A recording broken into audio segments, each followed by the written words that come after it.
This is the Art of Living Well Radio Network. Radio to inspire enlightened living.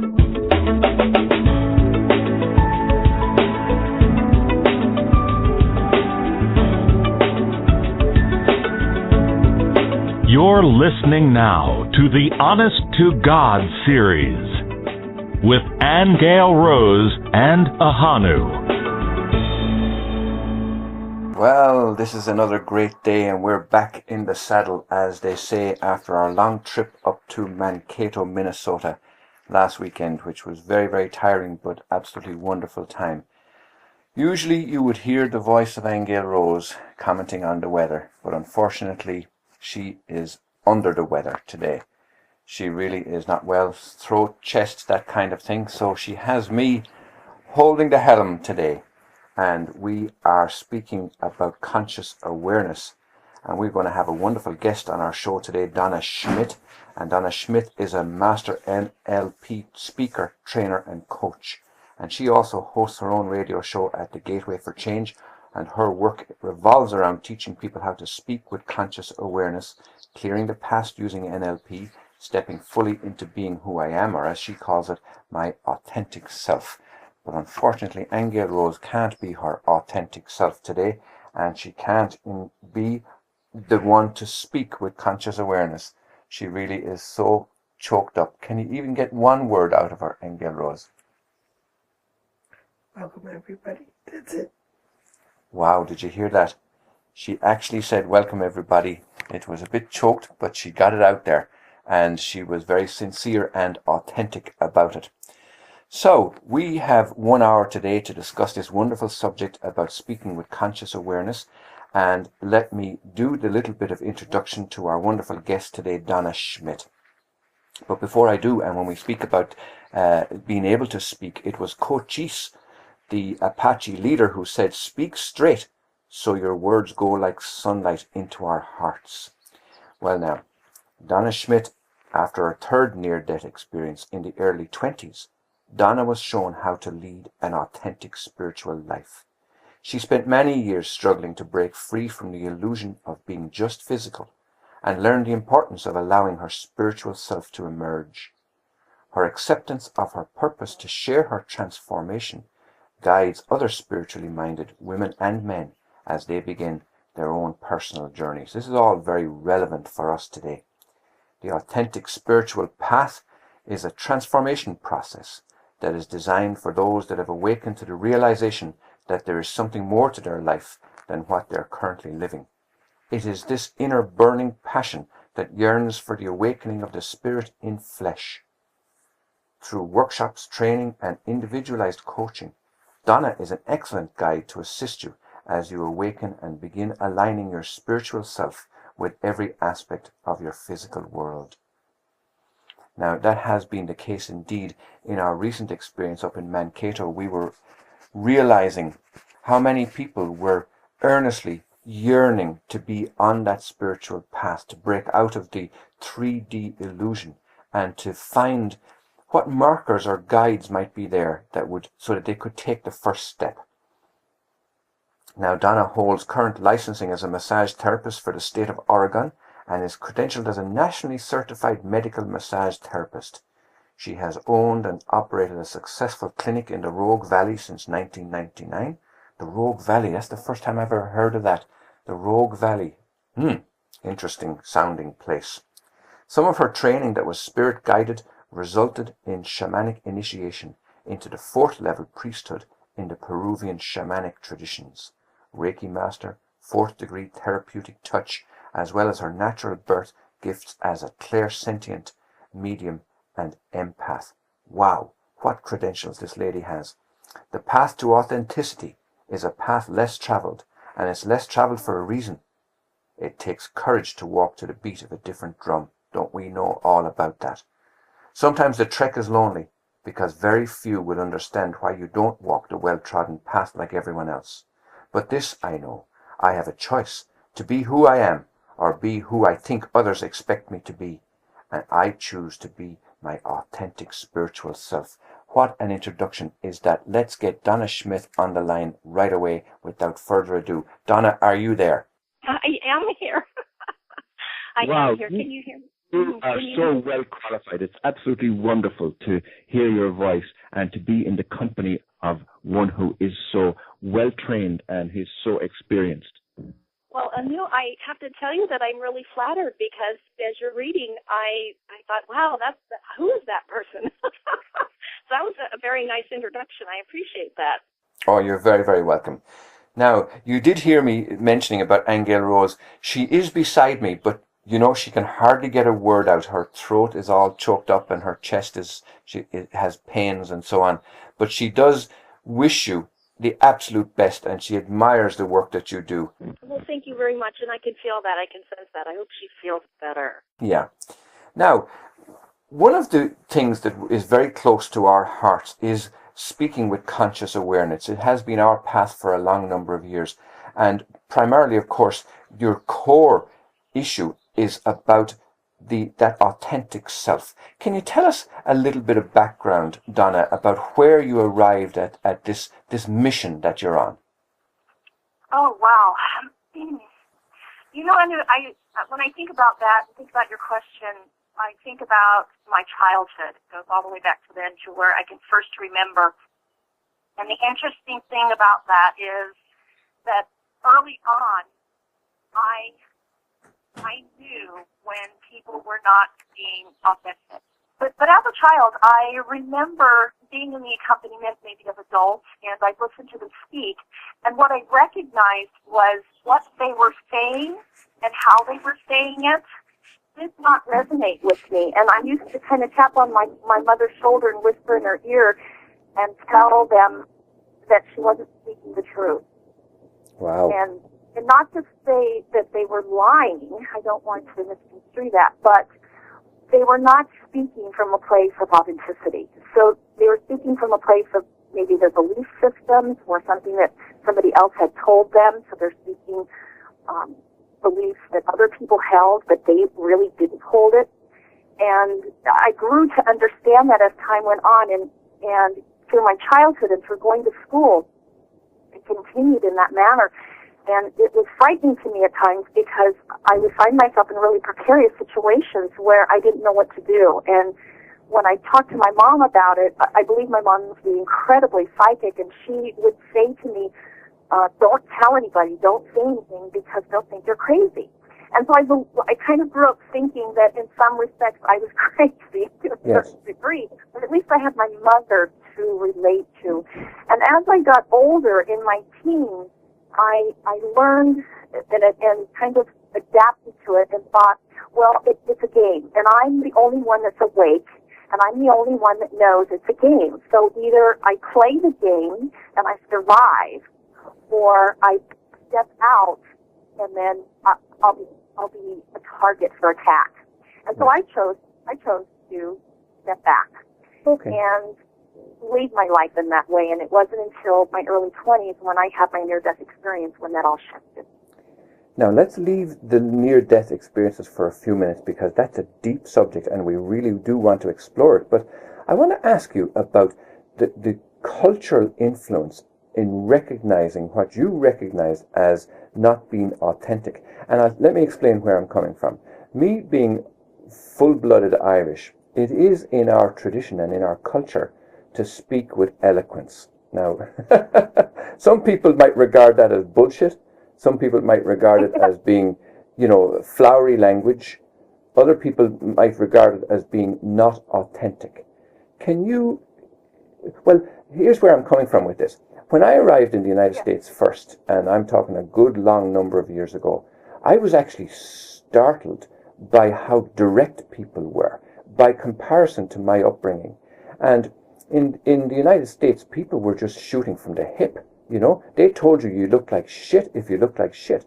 Whereas you wouldn't experience that in Ireland. People might make a gentle inference to how you looked. Do you understand the difference? And is that what you're talking about when you talk about being your authentic self? No. Okay. Because in both those situations, I knew that is authentic. It's just the style and your personality of how you're expressing it. but Right. it is authentic. Right. Yeah. Yeah. Okay, so you can be authentic and be gentle with somebody's ego at the same time. Yes. Yes. Okay. And sometimes you need to be direct. Sometimes you need to just say it like it is. And Right. then there's times when no. You need a gentle edge about you. Yes. Okay, I get you. All right. So when you were aware of this thing as a child, that somebody wasn't being authentic, you're not talking about that cultural awareness then. You're talking about somebody who is actually saying one thing and meaning another. Am I right? Yes. Yes. But one of the classic terms is maybe talking out both sides of your mouth. You're saying one thing, but actually you believe something different. And I know a lot of this is very unconscious. So it's not that they're consciously being dishonest or untruthful. It is a deep unconscious level where they're pulling this from. And it resonates energetically. And that's the vibration that I was picking up. And a lot of people can feel this. For instance, if you're listening to someone talk and the subject matter is very interesting, but there's something about it, you can't put your finger on it. There's something about it that just doesn't feel right, and you're not sure what it is. And it's because that person maybe wholeheartedly does not entirely believe in what they're saying. And now, so there's a disconnection with it. Is that the same thing as somebody saying something that they believe is right, but it may be blatantly wrong? In other words, we've heard countless preachers, let's say, speak about something they genuinely believe it to be correct, but we know from our own experience and our own awareness that it is total fallacy. Is that the same thing? No, these are great questions, but no, it's not the same thing, because they believe it. They believe it wholeheartedly, and so that is their truth that they believe that they are speaking from. So yeah, that they are being authentic in their particular belief systems and where they are in their own soul development. Now, what you might be experiencing is the fact that it doesn't resonate with you. Those belief systems you don't not hold them yourself, and that's okay. That's perfectly okay. But they are still being their authentic self. I get you. So when Cochise said, "Speak straight, so your words go like sunlight into our hearts," that's the distinguishing feature. Yes. Wow. Okay. Can you give us some examples of that, Donna? If I could just have a second to just open it up just a little bit more. It is an understanding that I am a spiritual being having a human experience. And as a spiritual being, I am omnipotent. I am everlasting. So I am drawing from not only my own soul growth and development, but also that of my teachers and my guides that surround me, that are here with me, my soul group. And that energy is what I draw from to speak. So I choose my words carefully. I choose them with intention, and I choose them with purpose. And that's what Cochise is saying, is when you draw that, then those words that you use have a distinct energetic quality to them. And they do appear. And maybe it's not so much the words, and it's not so much the content, but it is what's behind the word, the value behind the word. So people will hear that, and they'll resonate with it, and it will open them in a section of their soul, their spirit opens to receive. Mm-hmm.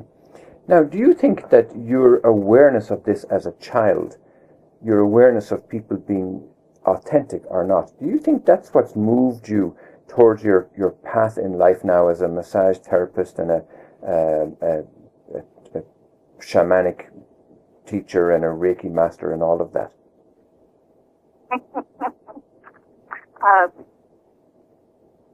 What moved that was my stubbornness. And that's how the near-death experience occurred, because of the stubbornness. I just decided I'm done. I don't want to be here. You can take me anytime you want to. I changed my mind. It's too hard, and let somebody else do it. That was my thought in that period of time. And I had actually become really disillusioned with religion. I was disillusioned with God. I actually hated God. That entity had abandoned me into this field of sparseness, and I was really angry. So what happened with that, in that transitional moment, it was a pebble, if you will, and a stepping stone towards what I am today. And I'm still on that road, Anu. That my path is not complete, but I'm on it. Mm-hmm. And it was a process to open me back up, because I was furious. I really was done. I didn't want to do this. And it'll become a little bit more clear when we do talk about the near-death experience. But the point is that they had to take me, and when I say they, I'm talking about my spiritual group. They had to take me very gently, very carefully, because I could tell you, if you would have told me 20 years ago that I was going to be a massage therapist, I would have just flat out told you were crazy. There was no way I'm going to do something like that. That doesn't even interest me. So this had to be brought to me in very small increments in order for me to keep moving on that path. Otherwise, they all knew I would have thrown my hands up again and said, no way, I'm not doing it. Yes. Now, you talk about the path to authenticity, and you said that it's a path less traveled, and it takes courage to walk that path, or to walk to the beat of a different drum. Now, do you think that might go some way to explaining why some people feel so alienated with the way the world is today, or indeed might be some idea as to why people take their lives, this disillusionment and this being furious with God and so on? Yeah, unfortunately, yeah. Initially, it's difficult, and so when we tend to, as we operate as humans, it's difficult. We tend to want to shy away from it. We don't want to be uncomfortable. We don't want to experience emotions that are less than excitement and joy and love, and so we move away from that. And that is actually, those vibrations are really the key that helps you to unlock what it is that you need to do to begin the path, to begin that path back to, to God, if you want to. I mean, that you can call it whatever you want. I mean, but that's really what we're wanting to do, is open that door so that we can go back to our Creator, our Source, and we want to reconnect with that, because we sense the disconnection. Yes, yes. Now, many months ago, we had a gentleman on the show here, just like you, but he had 4 near-death experiences. Now, we haven't had any, so we really don't know what we're talking about. But I have to say that I'm enthralled by the possibility. I'm enthralled by the concept of it. And all of the time, of course, we hear that when somebody comes back from an experience like that, their lives has utterly, utterly changed. Can you describe for us your near-death experiences and what happened? Sure. I was, it was in my, now I have to say that the first 2 that we're talking about, I don't have a conscious awareness of it, because I was at 6 months old, and then it was again at 9 months old, so I was just a baby. But it just gives you an idea that I did not want to be here. It was too difficult, and I was already wanting to return. Right, yes. And I had developed pneumonia as a baby, and even had my last rites. I mean, I was on my deathbed, and I was making those decisions to leave. And so I can't tell you from a conscious perspective what went on, but when I had, at 20, I can. And that was with the birth of my first child. And she was a very large baby. She was 9 pounds, 10 ounces, and I had a very thin frame at the time. And I remember the doctor saying at that time, you're going to have a difficult delivery. And when you tell somebody that is not consciously awake, they internalize that, and so they'll prophesize it. It'll become true. They'll have a difficult delivery. So needless to say, I did. And I was 3 weeks overdue, and I think the obstetrician's office was pretty much just tired of me coming in all the time, and nothing was really happening. So they induced labor within me, and at one point, the baby had turned, and they knew that she was going to be face up, and they knew that either they were going to have to give me a cesarean, or they would have to turn her. And now, mind you, a woman in labor, any woman that has gone through labor, in the throes of the last stages of labor, you are so within yourself with what's going on that the voices outside of you are present, but you don't necessarily register it right away. Mm-hmm. It's a very real moment. And I remember the doctor saying to my husband at the time, we don't have enough time to set up a cesarean crew, and I don't think we're going to be able to have her deliver like we would like her to. So there's a strong possibility that we're going to lose them both. And I remember my husband saying, save my wife. Wow. And in that instant, any mother, I'm sure, would understand this. In that instant, I made the decision to save the baby. I said, save the baby, save me. And that was it.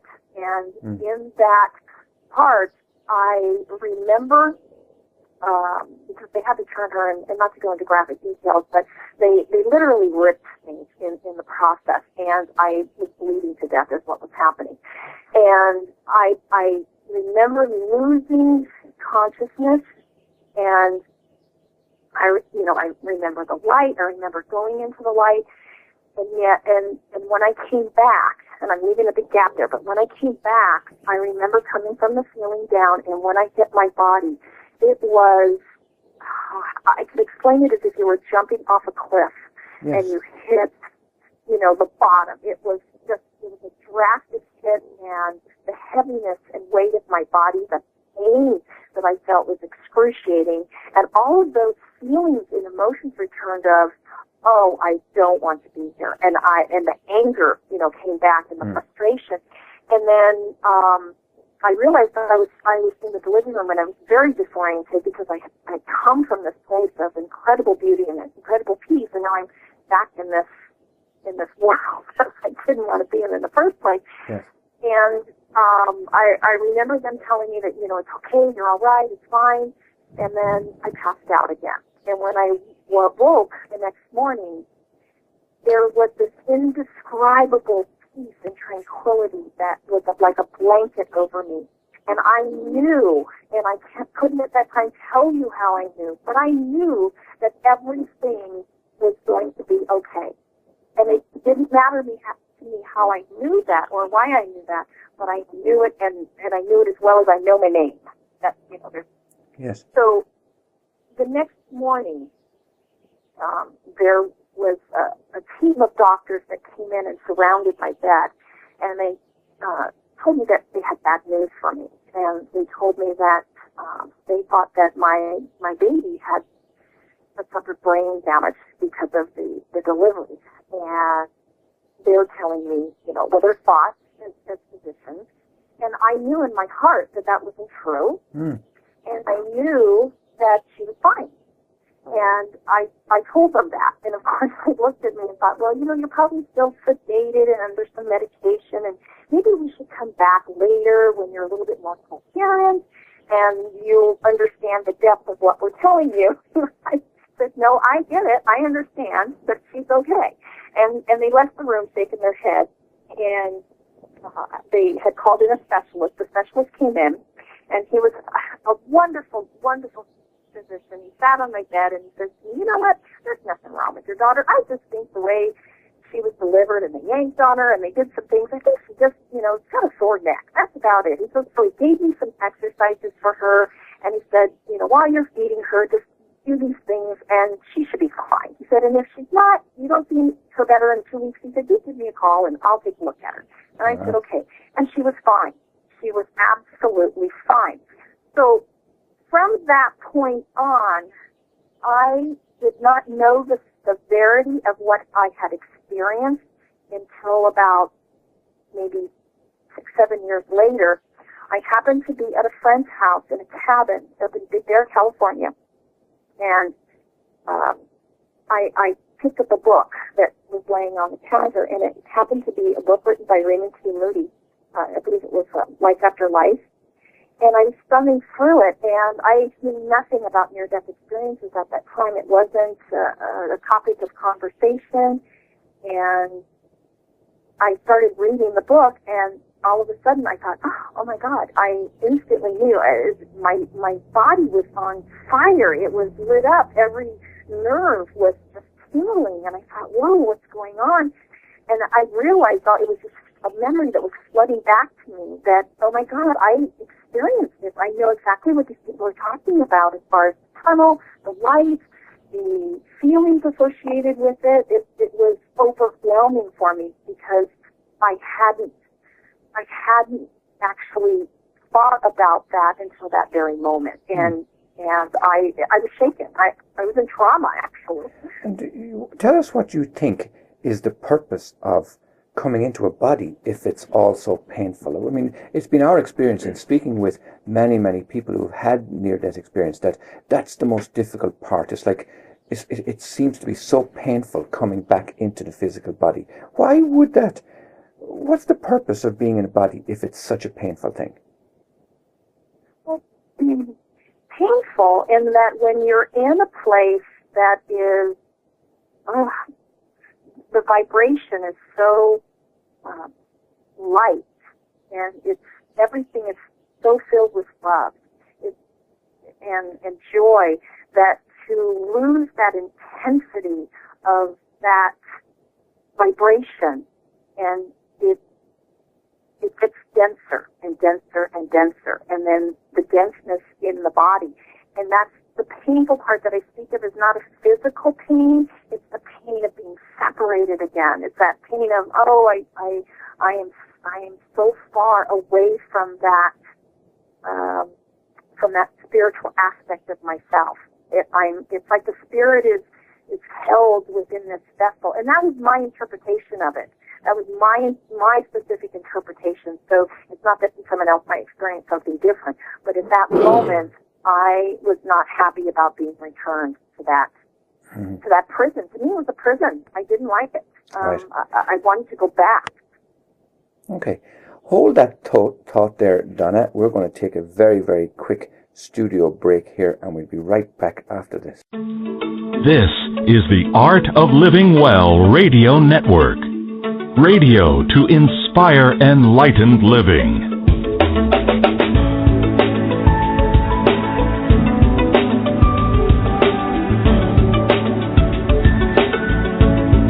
The Honest to God series with Aingeal Rose Ahonu.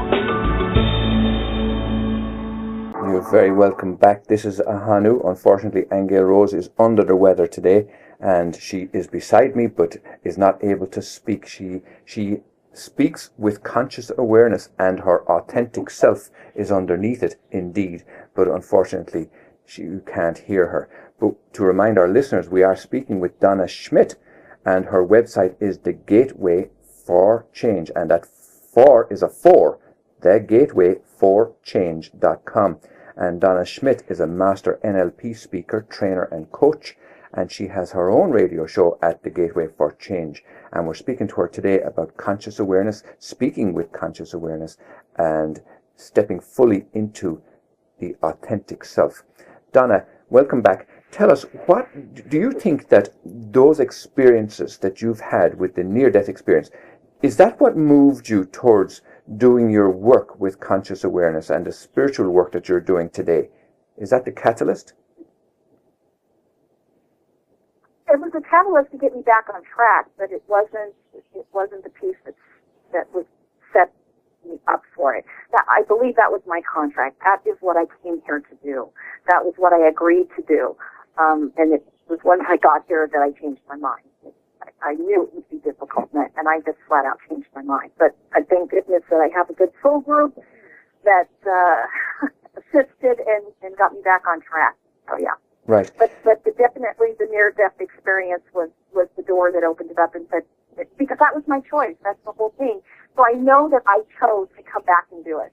And in that choosing, I'm going to get it done, because I'll tell you why. I don't have to come back if I get it done. So that is the driving force for me. It's like, I don't have to come back. I'm good. Yes, yes, yes. So that's why I'm doing it. That's the biggest drive for me. Okay. So in terms of getting done what you need to get done so that you don't have to come back, are you clear about what that is? And is it the same for everybody? No, I don't think it's the same for everybody, but I'm clear on it, Anu, at this point in time, and I know that it is even becoming even more clear as I am in a state of allowance. My stubbornness, at times is still here. But am I on the path? Am I doing my purpose? Absolutely. I sense that and feel that beyond anything else. And the time for me is now. I'm helping a tremendous amount of people to understand that the importance of being themselves, of really opening up and completing their own contracts that they came here to do, and living life in this manner is so rewarding. It is so fulfilling.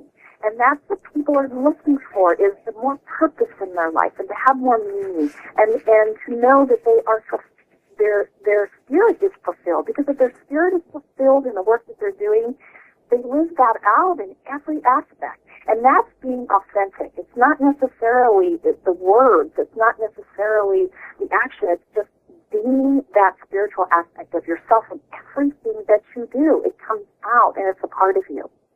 Okay. Now, the physical experience that you had of going to the light, so many people have reported the same thing. Is it always the same for people?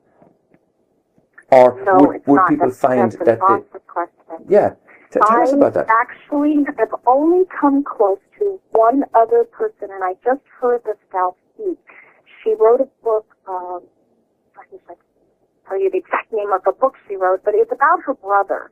And after her brother passed away, her brother came to her and spoke to her and is talking to her about the other side.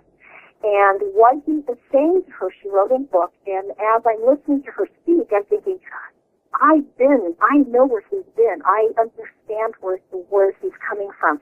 Because even here, Anu, it is a representation of what the spiritual world is like, and the different variations of energy of people and events is the same. So when I read a lot of near-death experiences, the common denominator that I hear is the tunnel, the white light in the tunnel. You go through a tunnel and you come back through the tunnel. That is common, and that I did experience. But what after that is not the same. And I went to a place, and the only other time I've been to this place is in a meditation, a very deep, deep meditation that I had gotten into, where I was in a place of all knowingness. It wasn't a place like I can describe to you that had, beautiful big white buildings and, green lawn. I was in a place where I knew everything. So I could ask anything, and instantaneously I knew the answer. And it was at a point that I didn't need to ask because I knew. So there was almost like no thought. And the quality of the energy that was present, all-knowing, all-loving, I knew then that I was in a vibration of God. And so what I took back with me was that God is not this omnipotent being, this one being, whether it be male, female. It is in everything. It is the essence of everything. It is not a separate entity that in religious dogma we're taught to believe. It is in everything. And so when I am in the presence of that energy, it is amazing. And I sense it the most during a birth of a child or the death of someone.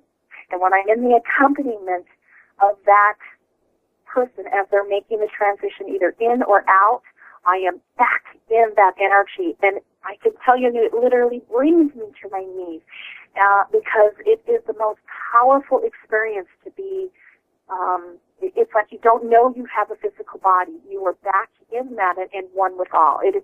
That's the best I can explain it. It's not something that I can pick words from my conscious brain to share that with. But it is different for each person. It is different. Yeah. Yes. Now, your authenticity is very real and palpable and evident when you describe all of that. Can you give us some pointers, or what are some of the difficulties that people have when they're trying to be authentic?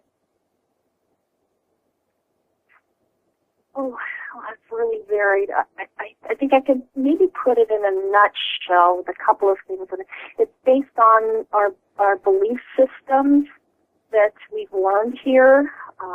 It could be past life experiences that we're bringing in. It's the thing that you can look for is common patterns. And I'll give you an example. Sometimes a client will say to me, if they're having relationship issues, they'll say, I keep managing to find the same type of guy over and over. I'm meeting these guys who end up being very nice when I first meet them, and then, as the relationship goes on, all of a sudden they become really crazy and maybe physical or maybe mental abuse. That's a pattern. And that pattern is because the lesson has not been learned. So we come here with our contracts and with things that we've decided as a spirit, as a soul, to evolve our soul. And if you are noticing these patterns, it's because that is a soul growth for you. And as soon as you touch that soul growth and work through that, it is eliminated. It's done. It's transformed. You don't have to do it again. That's the beauty of it. That's what kind of gets you on the path in the first place. Mm-hmm. Now, in the past, we've used psychologists and counselors, and people could be in therapy for years just hashing the issue over and over again. I've actually learned a process called timeline therapy. And in timeline therapy, to me, I can equate it to 21st century shamanism.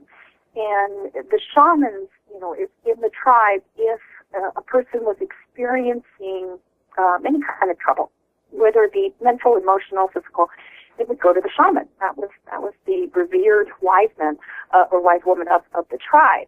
And the shaman would do a thing called journeying, because a lot of times if you have an aspect where you've had an event in your life, maybe past life, where you were traumatized, the soul was traumatized in some way, that the shaman, there was a separation from the soul.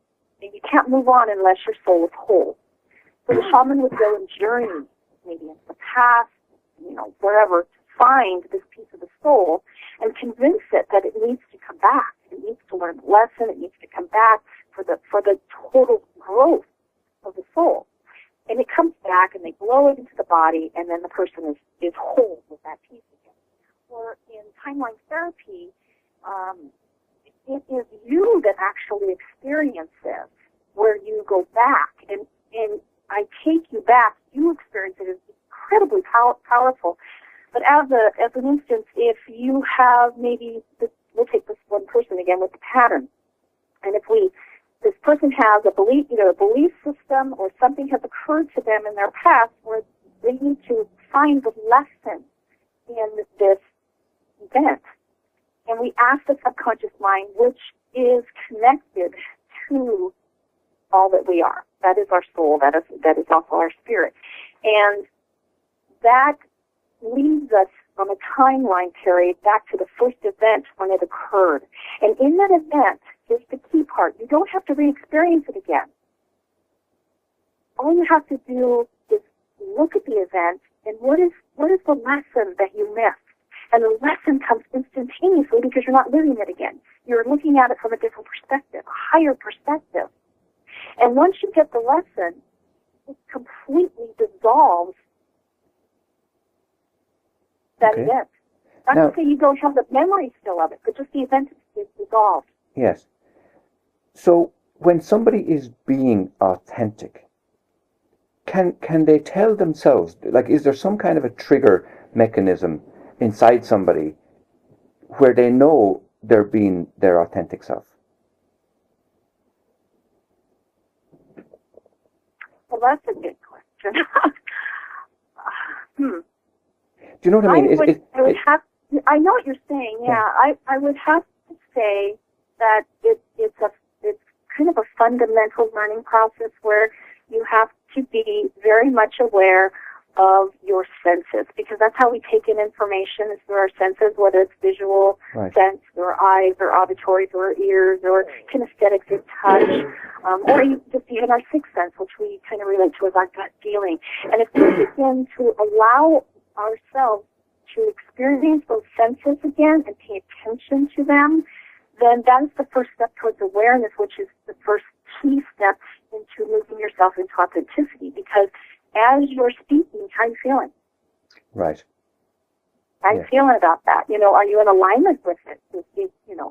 And sometimes, even I will say something and I'll think, that's not quite how the vibration that I want to send out, and I'll correct myself and say, well, let me change the way I said that. That's not exactly how I want to say that, or let me rephrase that, because I'll catch myself. Okay. And then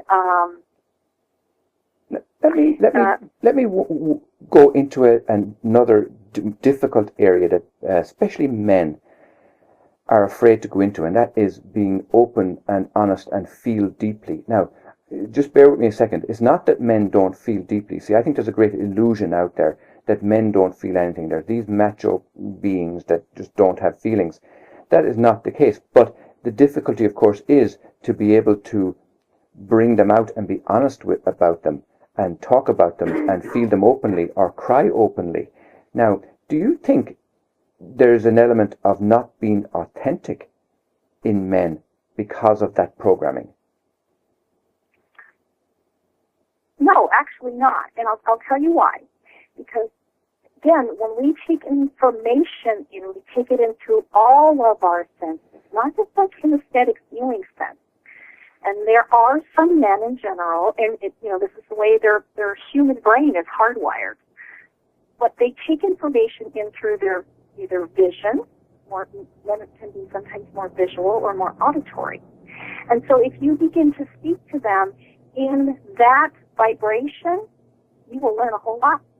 They will be able to express themselves authentically from that aspect. It doesn't always have to be through the feeling. Right. Okay. So they're still authentic, yeah. Yeah, I understand.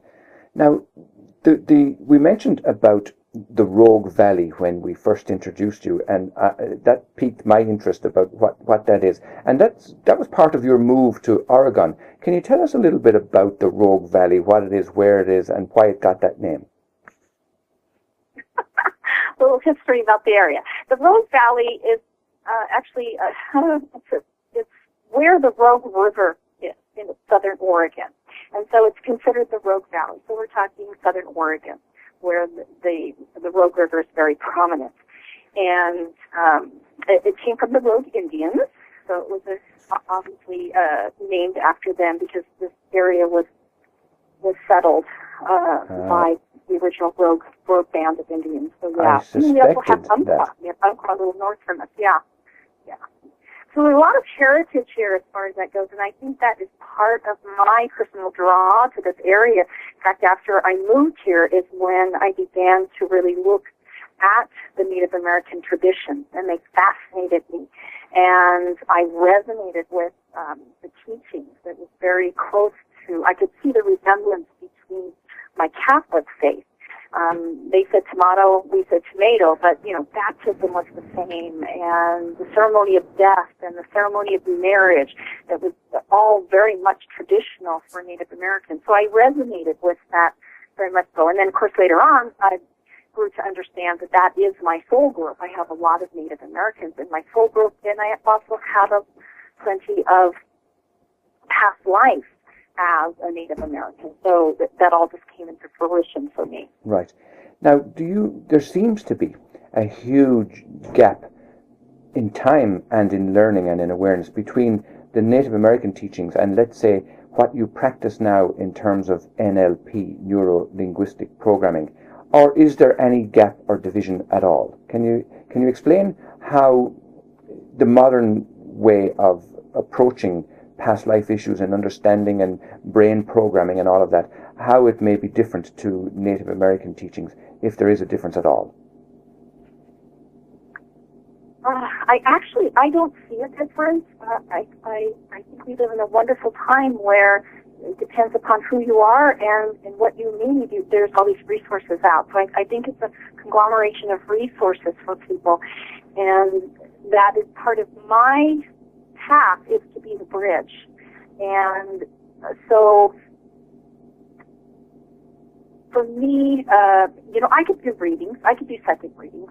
I could do some channeling, but that's not where I resonate at. I resonate in using that energy and using those gifts so that I could speak to professionals, so that I could speak to people that, are not interested in your show, Anu, are not interested in learning about psychic developments and spiritual things. They're very much into their own personal dogma, and I'm the bridge. I come in and I bring that in.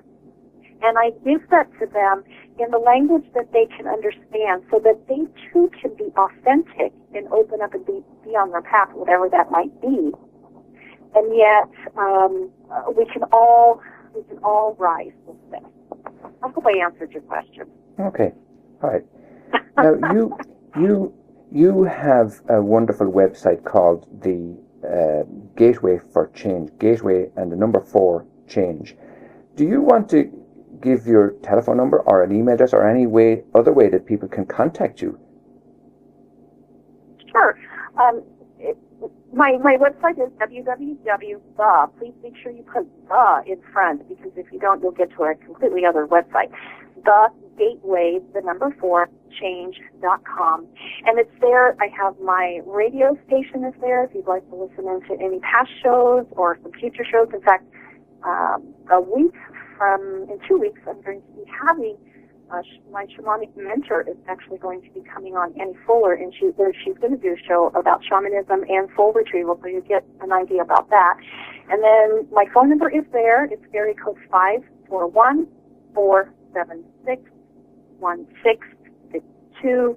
There's some coaching packages there if you want to learn a little bit more about how I work with people on a one-to-one basis. That information is available, as well as Facebook and the usual Twitter and everything else that you possibly think of is on that site. Okay. And speaking about NLP and how you practice it, is NLP something that a person can contact you on a one-off and get benefit from it, or is it a program? Is it a series of things that they must learn and do? Good question. You can do both. Actually, people want to take NLP classes for their own self-development.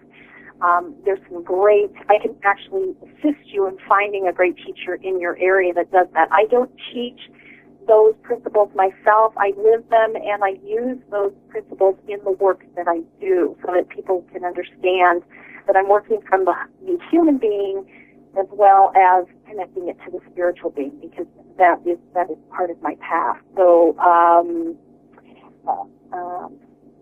I use those principles. Okay. Now your logo says Pathways to Authenticity, Awakening the Master Teacher Within, and you've spoken several times about the path and the pathways. This path obviously is what you are here to do now, because you're fully engaged with it, you're very authentic about it. Do you believe in a past life that you did the same thing, or that this is an ongoing part of the bigger path you're on? Well, I would have to say yes to both. Yes, I've done this in the past. I have been unsuccessful in the past with it, and so that this is the big drive for me to be successful with it in this lifetime. And it is my path. It is who I am, and it is what I'm commissioned to do, and I've been asked to do, and I've agreed to do. Yes, it's a huge task. It's a huge undertaking. Yes, and when you say awakening the master teacher within, do you believe that everybody has a master teacher within and that you're facilitating that? Yes. Absolutely, yes. That is your authentic self. That is your true spiritual self. And once you awaken that and you fully embody that knowledge of who you really are, then you begin to operate as a spiritual being living in this human existence. And you're coming from a different place. You're not coming from the brain, because all you've learned in this lifetime is from birth on. And that's it. But when you start operating from the heart, where your connection to your spiritual self is, then you're living from the vast knowledge of everything. You can begin to tap into and connect with everything. And that is your master teacher. That is your connection to all. Why not learn from the teacher yourself? Right. Now, that's a very interesting concept to wrap our heads around, because in the past and on Earth and in the way that governments and people have learned in the past is that there would be one or several leaders or authority figures and the rest must follow. So you've one teacher or guru figure and the rest are all students. Whereas you're proposing that we all become master teachers. Am I correct in interpreting what you're saying in that way? Oh, yes, yeah.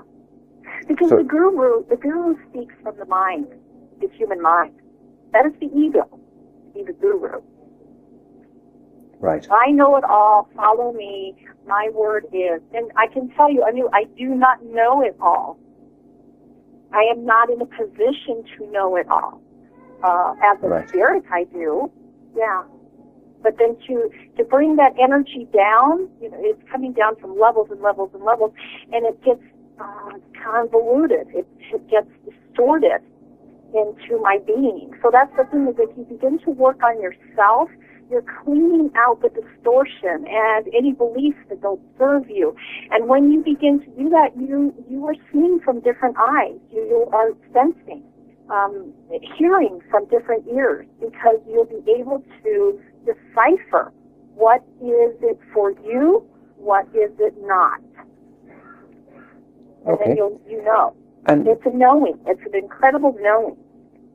Tell us, Donna, in your teaching work today, when you teach people to speak with conscious awareness, is that something that they must become consciously aware of all of the time? Or is it something that once they know of it, or once you've taught them, then it's in their nature, it's natural? Do you understand? Is it an effort, in other words, to be authentic all of the time?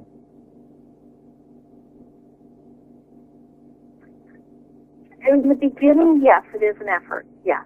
Does it get easier at that? Yes. I can give you an analogy to riding a bicycle. When we first ride a bicycle, we are thinking about it all the time. Where do I put my feet? Am I balanced? And you're totally involved in it, in that whole process. And then after a while, you don't even have to consciously think about it. As soon as you put your hands on the handlebar or you swing your leg over to get on the seat, everything becomes in motion. So it's the same as if you begin to meditate, to get closer to understanding that aspect of yourself, that connection. And then when you're not in meditation, you begin to keep that groove, if you will. It stays with you so that you want to be in that state all the time. And when you're slipping away from it, so things might, if you get angry or any kind of, negative emotion that you experience, that's your signaling to let you know that it's not correct, it's not resonating with you. Something is amiss. And you begin to listen to that and go, okay, I'm stopping here. Something's not right.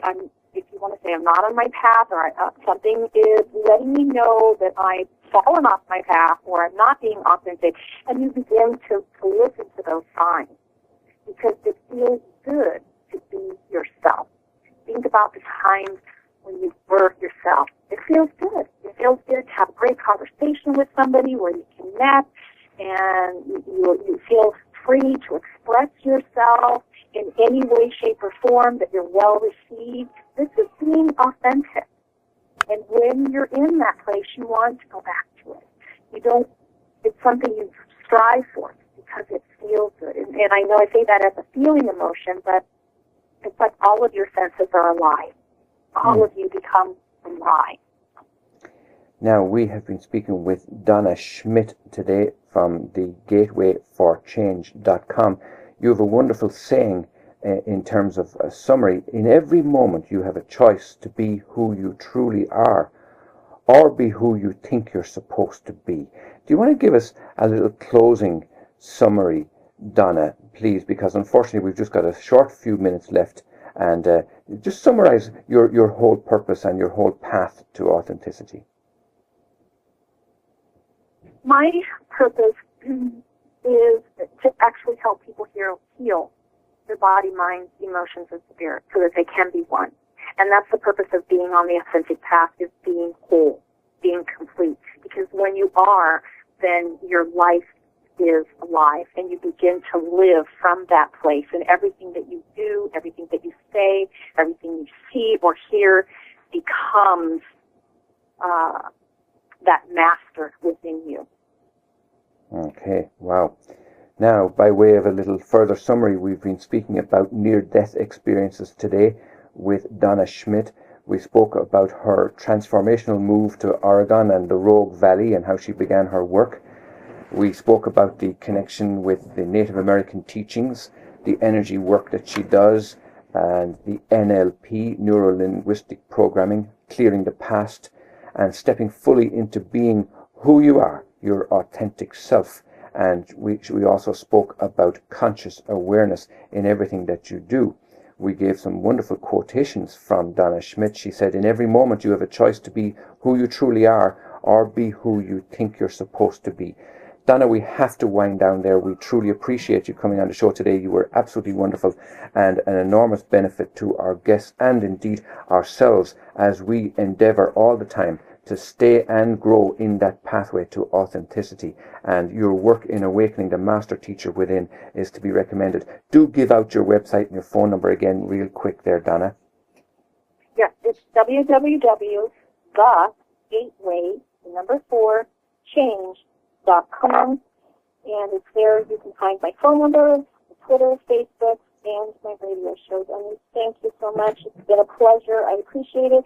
And give my best and hug your sweet, adorable wife. She is wonderful, and I love the work that she is doing as well. Thank you both. Thank you so much, and we'll be in touch again soon. All righty. Look forward to that. Now, that was Donna Schmid, and a wonderful lady in the work that she's doing. Let us give you quickly our few announcements. We have developed a new website called the worldofempowerment.com. World of Empowerment, all one word, .com. And if you go there, you can sign up and get details of the wonderful work that we're putting out for people. Much of it for free, some of it paid, of course, because there's costs involved in all of this. Also get hold of Aingeal Rose's book, A Time of Change. You'll find that at atimeofchange.info. You'll also be able to pre-order her next book, The Nature of Reality, at thenatureofreality.info. Group Akashic Records every Wednesday evening in San Diego, and we're also on iTunes. And do opt in for Aingeal Rose's work at either aingealrose.com or worldofempowerment.com. We want to say thank you for listening today. We had a wonderful interview there with Donna Schmid at thegatewayforchange.com. And we look forward to speaking to you next week with love, blessings, and thank you for listening to Ahonu and Aingeal Rose on the Honest to God series. This is the Art of Living Well Radio Network. Radio to inspire enlightened living.